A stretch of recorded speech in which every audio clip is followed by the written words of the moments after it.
नमस्कार, मैं अंबर ज़ैदी स्वागत करती हूँ आप सबका एक बार फिर से हमारे आज के कार्यक्रम में और बड़ी खबर पर आज की ये चर्चा के लिए हम हाज़िर हुए और हमारे साथ एक बार फिर से मौजूद है उमेश जी। उमेश जी, बहुत स्वागत है आपका। जय हिंद, नमस्कार। जय सिया राम अंबर जी। जय सिया राम।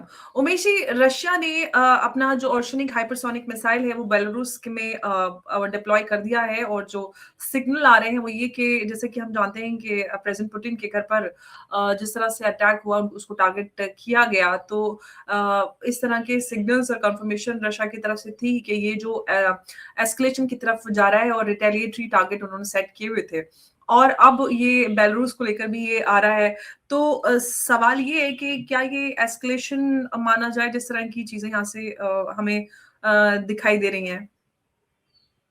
देखिए, सबसे पहली बात यह है कि व्लादिमीर पुतिन के रेसिडेंस पर हमला हुआ है और ये एक तरह से एक्सपेक्टेड था कि इसका कुछ ना कुछ रिटेलिएशन आएगा। अब रिटेलिएशन तो नहीं किया पर डिप्लॉयमेंट कर दिया उन्होंने अपनी सबसे खतरनाक मिसाइल और ऑर्शनिक की। इसकी टेस्टिंग रशिया ने लास्ट ईयर की थी और 1 साल के अंदर उन्होंने इसकी डिप्लॉयमेंट बेलारूस में कर दी है। ये मिसाइल बेलारूस में क्यों डिप्लॉय की है, ये सबसे बड़ी जानने वाली बात है। बेलारूस का जो जी। बॉर्डर है वो यूक्रेन के साथ लगता है, पोलैंड के साथ लगता है, लैटविया के साथ लगता है और लिथुआनिया के साथ लगता है। अब उधर डिप्लॉय करने से एक तरह से मिसाइल की जो रेंज है वो बहुत बढ़ जाती है और क्विक और शॉर्ट टाइम में ये लंदन, पेरिस, बर्लिन, ब्रसल्स को टारगेट कर सकती है। अब सबको मालूम है कि डोनाल्ड ट्रंप तो चाहते हैं कि ये युद्ध जल्दी खत्म हो जाए। इसके लिए उन्होंने व्लादिमीर ज़ेलेंस्की को होस्ट भी किया था और व्लादिमीर ज़ेलेंस्की ने पब्लिकली बोला था कि 90 to 95% जो पीस प्रपोजल्स है जो डोनाल्ड ट्रंप ने उनके सामने रखे थे उसके ऊपर अग्री कर चुके हैं। रशिया ने भी एक तरह से पॉजिटिव सिग्नल्स ही दिए थे क्योंकि व्लादिमीर ज़ेलेंस्की से मिलने से पहले डोनाल्ड ट्रंप ने व्लादिमीर पुतिन से बात की और पुतिन ने भी एक तरह से कॉन्फिडेंस बिल्डिंग वाले मेजर्स वाले सिग्नल दिए। सबसे बड़ी बात यह है कि ज़ेलेंस्की नहीं चाहते कि वॉर रुक जाए।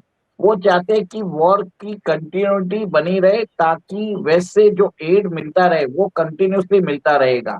अभी बताया जाता है कि व्लादिमीर ज़ेलेंस्की हर हफ्ते $50 मिलियन का जो फंड आता है, जो पूरा फंड आता है, $50 मिलियन का जो फंड है, हर हफ्ते वो साइफन कर रहे हैं और अपने आप को एनरिच कर रहे हैं। तो कहीं ना कहीं आप ये देखिए कि उनके लिए वॉर जो है वो व्लादिमीर ज़ेलेंस्की के लिए एक फायदे का सौदा है।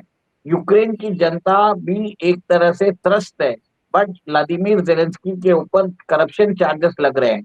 सेकेंड, एक और एक चीज है, युद्ध अगर खत्म हो जाता है तो इमीडिएटली इलेक्शंस होगा और उसमें व्लादिमीर ज़ेलेंस्की को हटना पड़ सकता है और उसके बाद उनके ऊपर इंक्वायरी भी बैठ सकती है और उनके करप्शन चार्जेस को लेके उनको इम्प्रिजन भी किया जा सकता है। और सबसे बड़ी बात है कि व्लादिमीर ज़ेलेंस्की डरे हुए हैं क्योंकि उनको ये भी डर है कि रशिया जो है सत्ता में एक बार हटने के बाद व्लादिमीर ज़ेलेंस्की को एक तरह से एलिमिनेट भी कर सकता है। ये सब चीजें ऐसी हो चुकी है कि व्लादिमीर ज़ेलेंस्की ने क्या किया, वो इमीडिएटली जब वॉशिंगटन से लौटे उन्होंने इमीडिएटली अपने 91 ड्रोन्स जो हैं वो रशिया के अंदर भेज दिए और जहां पर उन्होंने व्लादिमीर पुतिन के रेसिडेंस पर हमला किया और सारे जितने भी ड्रोन सिस्टम्स हैं उसको इंटरसेप्ट कर लिया गया है। देखिए, रशिया जो है एक तरह से इकोनॉमिकली एक वीक पावर बोल सकते हैं क्योंकि उनकी इकोनॉमी $2 ट्रिलियन की है बट मिलिट्री वाइज वो अमेरिका से भी ज्यादा स्ट्रांग है। उनके पास जो वेपन सिस्टम्स है, उनके पास जो मिसाइल डिफेंस सिस्टम्स है वो अमेरिका से कंपेरेबल है या उससे थोड़ा ज्यादा ही है। तो अब एंटायर यूरोप को अपनी रेंज में लेके आ चुके हैं और एक तरह से उनको वार्निंग दी है कि अगली बार ऐसी कुछ बात की होगी तो इमीडिएटली जो वो ऑर्शनिक मिसाइल है वो डिफरेंट पार्ट्स ऑफ यूरोप और कीव के ऊपर हमला कर देगी। This is the reason for deployment of Oreshnik missile. और जो जी। ऑर्शनिक मिसाइल है वो हाइपरसोनिक मिसाइल है। इसकी स्पीड जो है मार्क 9, 10, 11 ऐसा कुछ स्पेसिफिक नहीं है, तो बाकी सब एक्सपर्ट तो मार्क इसमें 9 आपसे से ये मार्क सवाल 11 करती हूँ, तक। एक तो सबसे अहम बात ये है कि सबसे बेलारूस को लेकर आपने वो पॉइंट कवर कर लिया कि वहीं पे बेस क्यों बनाना। दूसरी बात ये कि ऑर्शनिक जैसे हाइपरसोनिक सिस्टम का मतलब क्या है, और दूसरी बात ये कि रशिया ने अब फुटेज रिलीज की, इसको किस तरह से देखा जाना चाहिए, और क्या ये भी एक बात है कि यूक्रेन से ज्यादा ये यूरोप के लिए वार्निंग है? देखिए, सबसे बड़ी बात है कि ऑर्शनिक जो है वो हाइपरसोनिक मिसाइल है। हम्म। इसकी जो स्पीड है मार्क 9 से 11, 12 क्या है हमें भी पूरा नहीं मालूम है जानकारी, डिफरेंट हम्म। डिफरेंट एनालिस्ट इसकी स्पीड 9 to 12 बोल रहे हैं। बट हम्म। एक और एक चीज है, हमारी जो ब्रह्मोस मिसाइल है जिसने पाकिस्तान के नूर खान फैसिलिटी पे हमला किया और वहां पे प्रेसिशन स्ट्राइक किया है, सोचिए प्रेसिशन स्ट्राइक बोल रहा हूँ, वहां पर जाके किया है। उसकी हम्म। स्पीड है ना अंबरजीत, 2.8 मार्क थी। वो एक हम्म। तरह से सुपरसोनिक मिसाइल थी। अब जो हम्म। मिसाइल की जो स्पीड 3 से कम होती है उसको सुपरसोनिक मिसाइल बोलते हैं, और जिस हम्म। मिसाइल की स्पीड 5 से बढ़कर होती है उसको हाइपरसोनिक बोलते हैं। अब ये देखिए, 2.8 वाली सुपरसोनिक मिसाइल को भी पाकिस्तान रोक नहीं पाया, चाइना के सिस्टम रोक नहीं पाए। और ये जो है 9 to 12 कोई भी रेंज में हो सकती है, कम से कम 4 गुना फास्टर है हम्म। देन ब्रह्मोस। और सेकंड एक और एक चीज है, समझ लीजिए ब्रह्मोस का बड़ा भाई है, समझ लीजिए, और नहीं तो ताऊ काका समझ लीजिए, वैसा कुछ होगा, जनरेशनली जी। अलग है। सेकंड एक और एक चीज है, अगर ये मिसाइल छोड़ देते हैं इसके अंदर, वो मिड फ्लाइट अपनी जो है जो डायरेक्शन है वो बदल सकता है। अगर इसके अंदर MIRV टेक्नोलॉजी भी है कि मल्टीपल मिसाइल्स भी एक साथ वो छोड़ सकता है, तो जो वॉरहेड्स है एक ही मिसाइल के अंदर मल्टीपल वॉरहेड्स रहेंगे और वो अलग अलग दिशा में जाके अटैक कर सकते हैं। अगर रशिया चाहे तो अगर simultaneously missile London, Paris, Berlin, Brussels या कीव पे छोड़े तो एक साथ सब सबके ऊपर छोड़ सकता है। और मिड फ्लाइट भी ये जो अपना डायरेक्शन है वो बदल सकता है और कोर्स करेक्शन भी कर सकता है, तो कोई भी इसको इंटरसेप्ट नहीं कर सकता। और मार्क 9, 10, 11, 12 अगर समझ लिए ब्रह्मोस से 4 गुना बढ़कर है, 3 से 4 गुना बढ़कर है। तो ये समझ में आ जाता है कि कितनी डेडली मिसाइल्स है। आज अमेरिका के पास भी ऑर्शनिक का आंसर नहीं है। अभी तो रशिया ने अपना सिर्फ ऑर्शनिक बताया, रशिया के पास टोपोल मिसाइल है, सरमात मिसाइल है, सेटन मिसाइल है। अगर उनकी अगर आप मैं अगर आपको बता दूं, अगर उनकी अगर मारक क्षमता बता दूं, तो समझ लीजिए कि आप सोच भी नहीं पाएंगे। जो हिरोशिमा में जो न्यूक्लियर बॉम्ब लगा था वो 15 किलो न्यूटन का था। ये जो मैंने मिसाइल बोली है इनके पास कैपेसिटी है मेगाटन्स की। अब कितने मेगाटन्स की, ये भी एक तरह से कंटिन्यूसली अपग्रेड करते जा रहे हैं, पर कम से कम हिरोशिमा बॉम्ब से हजारों गुना इनके पास मारक क्षमता है करने की। तो रशिया को एक तरह से कम आंकना, हाँ, सबसे बड़ी बेवकूफी होगी और एक स्ट्रेटेजिक ब्लंडर होगा।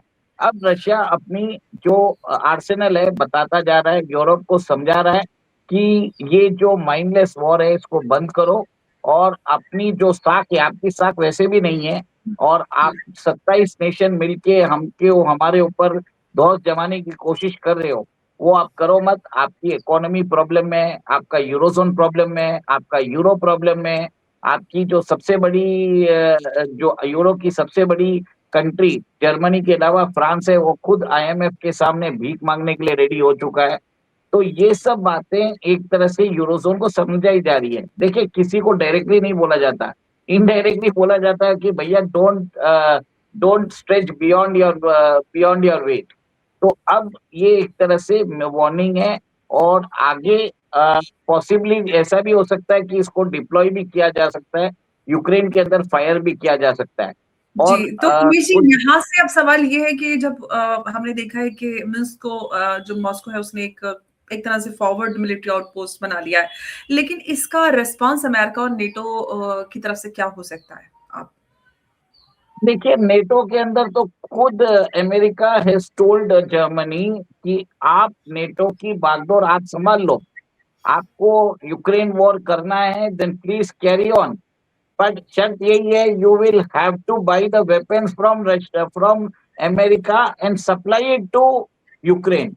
आप हम्म, इसको फंड करना है, जितना करना है आप करो, हमें उससे कोई फर्क नहीं पड़ता, बट आपको पूरे पैसे देने पड़ेंगे फॉर अमेरिकन वेपन्स, और अमेरिकन वेपन्स ही खरीदने पड़ेंगे। ये उन्होंने एक शर्त रख दी है। और हम्म, अमेरिका को भी समझ में आ गया है कि यूक्रेन के जो वॉर के अंदर बंद करने में ही उनका फायदा है। और हम्म, सबसे बड़ी बात है कि बेलारूसियन जो है उन्होंने रशियन फोर्सेस को अलाउ कर दिया उनके स्ट्रेटेजिक मिलिट्री एसेट्स को उनके टेरिटरी में डिप्लॉय करने के लिए। अब हम्म। ये एक बहुत बड़ा खतरा हो चुका है यूरोप के लिए। जी, लेकिन अब सवाल यहाँ से ये है कि क्या दुनिया एक ऐसे फ़ेज़ में आकर हम ये कह सकते हैं कि एक ऐसे फ़ेज़ में आकर फँस गई है जहाँ पर डिटरेंस जो है वो फ़ेल हो रहे हैं और ये कहें कि साइकोलॉजी है वो डोमिनेट कर रही है? देखिए, ऐसा है कि सबको रोशनी के बारे में मालूम था, हुँ, बट सब लोग चाहते हैं कि उसका डिस्प्ले हो। क्या वेस्ट भी जानबूझ के रशिया को भड़का रहा है कि वो अपनी कैपेसिटी और कैपेबिलिटी दिखाए, ताकि वो हुँ, उसको न्यूट्रलाइज करने के लिए कोई सिस्टम्स बना सके। सबसे बड़ी बात होती है कि अगर आप दुश्मन की कैपेसिटी और कैपेबिलिटी जान लेते हो, तो आप हुँ, उसके ऊपर काम करना चालू कर सकते हो। बहुत सारे इफ हुँ, एंड बट्स है, बट आज की डेट में लग तो ऐसा ही रहा है कि यूरोप के अंदर जो वहां पर वामपंथी विचारधाराओं वाली सरकारें हैं, वो एक तरह से रशिया को अपना दुश्मन मानती है, और वो रशिया से डर चुके हैं। अब रशिया ने बहुत बार बोल दिया है कि उनको सोवियत यूनियन जैसा एरा में जाना नहीं है, हम अपने बॉर्डर्स को सिक्योर करना चाहते हैं, आप यूक्रेन को नेटो में मत लीजिए, यूरोजोन जी, का मेंबर बनाना है तो बना लीजिए। ये जो बात रशिया ने की है, ये कायदे की बात की है। पर कहीं ना कहीं जो मैक्रोन है, जर्मनी के चांसलर मर्ज हैं, और कीव स्टार्मर और उर्सुला वॉन डेर हैं, ये लोग नहीं चाहते कि वॉर एक तरह से रुक जाए। देखिए, एक और एक चीज है, ये सब वेस्टर्न कंट्रीज ने अभी 300 बिलियन डॉलर्स रशिया के स्टेट एसेट्स को इन्होंने कन्फिस्केट किया है, और एडिशनल 250 बिलियन डॉलर्स रशियन ओलिगार्स के उन्होंने कन्फिस्केट कर लिए। कहीं ना कहीं आप ये देखिए, 550 बिलियन डॉलर इन्होंने कन्फिस्केट कर लिए हैं, और वो पैसे को रख के ये लोग यूक्रेन युद्ध को फाइनेंस कर रहे हैं। तो जब जी, तक ये पैसा खत्म नहीं हो जाता, ये लोग कंटिन्यूअसली करते रहेंगे, और बाद में बोल देंगे कि हमें नहीं मालूम, हमने तो यूक्रेन के ये किया। पर रशिया भूलने वाला नहीं है, रशिया इनको मजा जरूर चखाएगा। ये रशिया ने एक तरह से वार्निंग दे दी है कि आपने बहुत सारा रेड लाइन क्रॉस कर लिया है, हमने इतने सारे सैंक्शन झेले हैं, आपने हमारा जो 550 बिलियन डॉलर है वो कन्फिस्केट कर लिया है, उसके बावजूद भी हम चुप बैठे हैं। But ji. कंटिन्यूअसली आप हमको प्रोवोक कर रहे हो, and this will not remain unanswered.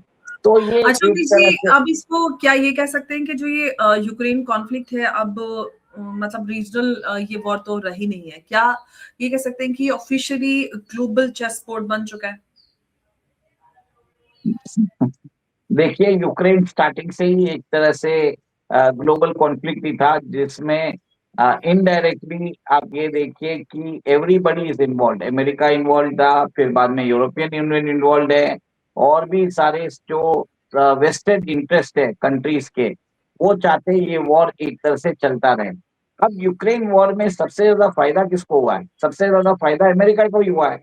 आप जो यूरोप थे, वो पहले गैस ले रहे थे नॉर्थ स्ट्रीम गैस पाइपलाइन से या रशिया से, उसको एक्सप्लोर कर दिया गया, उसको ब्लो कर दिया। फिर अब जो गैस है वो अमेरिका से 3x प्राइस में ले रहे हो। सेकेंड, आप ये देख रहे हो कि यूरोप जो है रिसेशन में जा चुका है। इसका डायरेक्ट फायदा अमेरिका को मिला है, क्योंकि बड़ी बड़ी अमेरिकन बड़ी बड़ी German companies have relocated to America. This is the advantage America got. और हुँ, अमेरिका तो अपना जो यूरेनियम है वो तो रशिया से कंटिन्यूसली ले रहा है, उसमें उसने कमी नहीं की है। वो रशिया से जो चाहे पैलेडियम है, यूरेनियम है, ये सब का लेता ही जा रहा है, ट्रेड कर ही रहा है।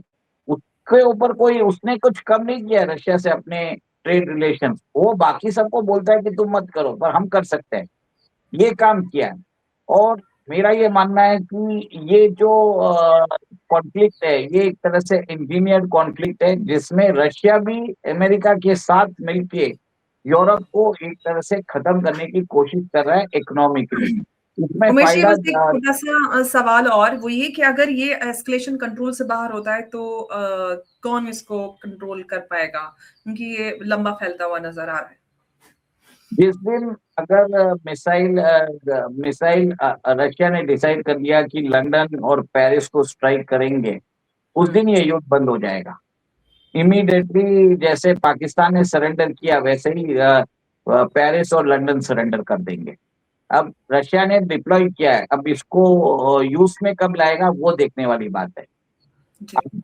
अ, ये पर मेरा ये मानना है कि इसकी नौबत नहीं आएगी, और डोनाल्ड ट्रम्प ने एक तरह से क्लियर कट बोल दिया यूरोपियन यूनियन को, ये हुँ, वॉर बंद होना चाहिए। जी। ओके, उमेश जी, आपका बहुत-बहुत धन्यवाद हमारे साथ इस चर्चा में जुड़ने के लिए। नमस्कार, जय हिंद, जय भारत। जय सिया राम। जय श्री राम, उमेश जी।